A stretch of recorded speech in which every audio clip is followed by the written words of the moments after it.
This message is brought to you by Apple Card. Apply for Apple Card today and start earning up to 3% daily cash back on everyday purchases. And that daily cash can even grow automatically when you open a high-yield savings account through Apple Card. What are you waiting for? Visit apple.co/card calculator today to see how much daily cash you can earn.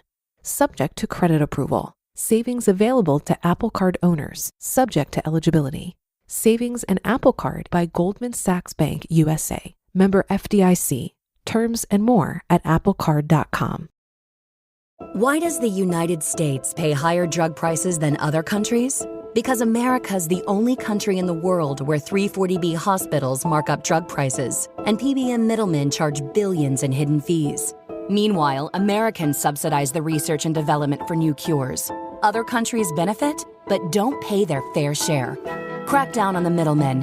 End the free riding. Lower drug prices. Go to balancethescales.org to learn more. Paid for by Pharma. This is Optimal Finance Daily. Signs You Have Too Much Debt by James Lambridis of DebtMD.com. Everyone has bills to pay. This is a fact of life. Mortgage, auto loan, car insurance, utilities, credit cards, medical bills, student loans, the list can go on forever. It's when we let our bills affect our quality of life that it becomes a serious problem. You know your finances better than anyone, but when figuring out whether you need to lower your overall debt balances, it starts with calculating your debt-to-income ratio, or DTI. Debt-to-income ratio. DTI is the percentage of your gross income, or income before taxes, that goes to paying your debt obligations. Debts typically included in this calculation are your monthly mortgage or rent payment, minimum credit card payments, auto loan payments, student loan and personal loan payments, monthly alimony or child support, and anything else that shows up on your credit report. Along with your credit score, DTI is factored into most lending decisions by banks and financial institutions to gauge your credit worthiness as a borrower. While most people are much more concerned with having a good credit score, DTI should not be overlooked. To give a concrete example, let's say your monthly income is $5,000 before taxes.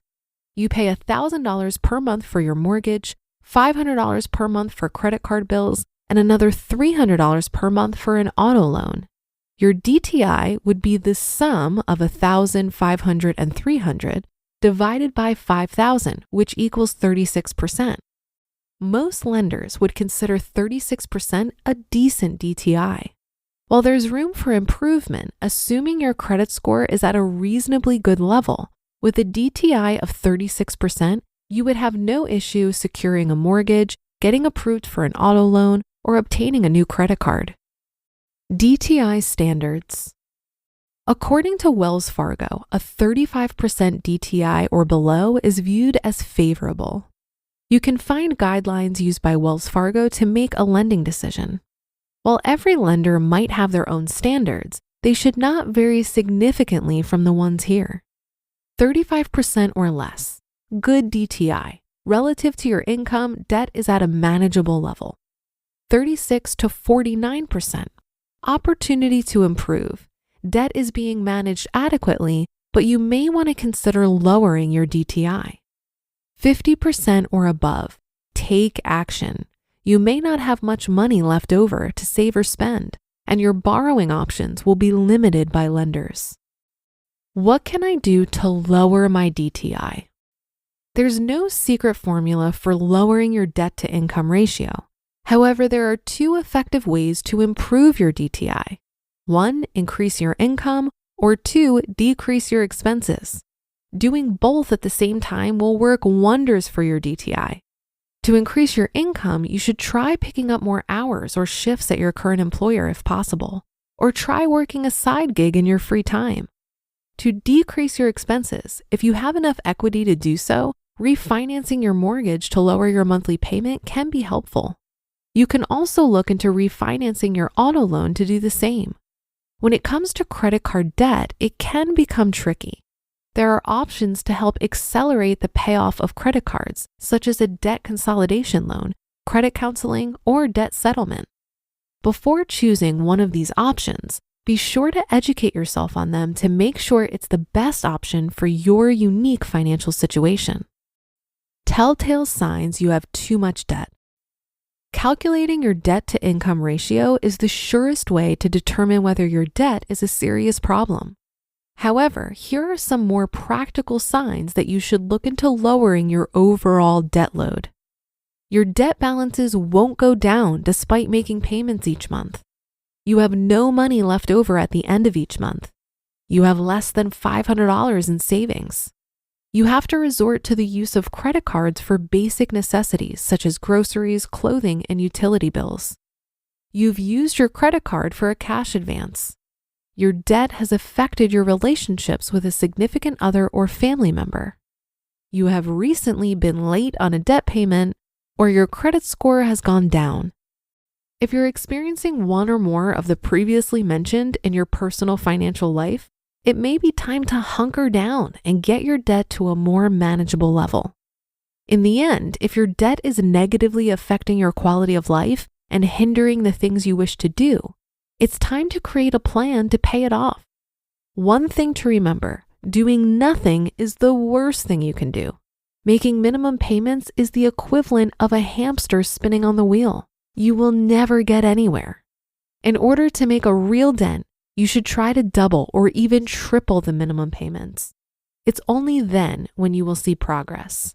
If this isn't doable, you should look into debt consolidation. Know the difference, good debt versus bad debt. We've established that at some point in your life, you'll have debts to pay. Keep in mind that not all debt is bad. The more good debt that you have, the more money that will remain in your pocket, and the better your overall financial health will be. The key to achieving your financial goals is being able to distinguish the difference between the two and having the right allocation of good debt and bad debt on your books. Good debt. Good debt is used to purchase something that grows in value, such as a home or an investment that can pay dividends in the future, like a college education. These debts always have lower interest rates that are usually fixed and don't fluctuate. Other examples of good debt are home equity loans or lines of credit, as well as small business loans. If the debt is tied to an asset which can appreciate in value, this usually means it's a good debt. If the debt can either directly or indirectly help you earn income at some point down the road, you can classify it as good debt as well. Bad debt. Bad debts will almost always have a higher interest rate that can sometimes fluctuate, also known as a variable rate. Examples of bad debts are long-term auto loans, unsecured personal loans, and credit cards. Staying away from bad debts is key to ensuring that your DTI remains at a healthy level, and more importantly, keeping your hard-earned money in your pocket. If you find yourself in a difficult financial situation with high debt balances, you should focus on paying down your bad debt first. Once your bad debts are cleared, you'll find you have much more cash flow, and your quality of life will be that much better. Things to remember. Debt isn't always a bad thing, and it's not a crime to owe money. If that were the case, we would all be in jail. With that being said, it's important to stay on top of your debt situation and take the necessary steps to lower your debt when necessary. Also, know the difference between good and bad debt and the implications of having each of them. If you're hampered by credit cards, medical bills, or student loan debt and want to look into options to pay it off faster, use our Smart Debt Analyzer. You can also find more useful tips and advice on our blog. 3 takeaways. Number 1, know how to calculate your DTI as well as the guidelines that lenders use to make lending decisions. Number 2, know when to realize that you have too much debt and need to do something about it. And number 3, keep bad debt at a minimum. You just listened to the post titled Signs You Have Too Much Debt by James Lambridis of DebtMD.com. If you've shopped online, chances are you've bought from a business powered by Shopify. You know that purple Shop Pay button you see at checkout? The one that makes buying so incredibly easy? That's Shopify. And there's a reason so many businesses sell with it, because Shopify makes it incredibly easy to start and run your business. Shopify is the commerce platform behind 10% of all e-commerce in the US, from household names like Mattel and Gymshark to brands just getting started. Shopify gives you that leg up from day one with hundreds of beautiful, ready-to-go templates to express your brand style and forget about the code. If you want to see less carts being abandoned, it's time for you to head over to Shopify. Sign up for your $1 per month trial and start selling today at shopify.com/OFD. Go to shopify.com/OFD. Shopify.com/OFD. When investing your money starts to feel like a second job, Betterment steps in with a little work-life balance. It's the automated investing and savings app that handles the work so you don't have to. While they build and manage your portfolio, you build and manage your weekend plans. While they make it easy to invest for what matters, you just get to enjoy what matters. Their automated tools simplify the complex and put your money to work, optimizing day after day and again. So go ahead, take your time to rest and recharge, because while your money doesn't need a work-life balance, you do. Make your money hustle with Betterment. Get started at betterment.com. That's BETTERMENT.com. Investing involves risk, performance not guaranteed. Getting out of debt is usually at the top of the list when we think about financial goals. And credit card debt is particularly hard to dig out of because of those high interest rates. If you pay the minimum every month, you could end up paying triple the price of these items due to the interest compounding over time. I think the best option for addressing credit card debt is pure aggression. Throw as much money as possible at it every month. When I was getting out of credit card debt, I treated it like my hair was on fire. One thing that wasn't mentioned in this article is looking to consolidate debt with a 0% introductory interest rate credit card. There are cards that will offer 0% interest for 18 months, for example. Now, the rate will skyrocket after that. But if you could be super aggressive in that 18 months and pay the debt off, it could be a better option than trying to consolidate with a personal loan.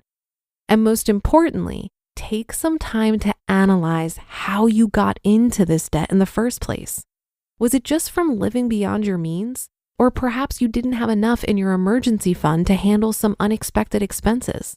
In my case, I think my debt got out of control because I didn't understand money management. Even when I had the money to pay off credit cards, I would choose to hold on to the cash because it helped me feel safer in the moment to have cash in the bank.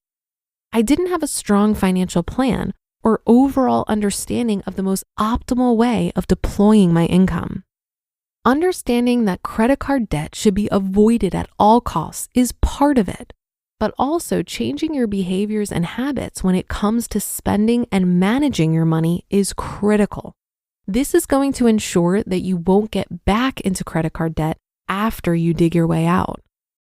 And that's another episode of Optimal Finance Daily. Thank you for your support and for listening every day, of course. We wouldn't be here without you and our contributing authors. Have a great start to your weekend, and I'll be back with another post for you tomorrow, where your optimal life awaits.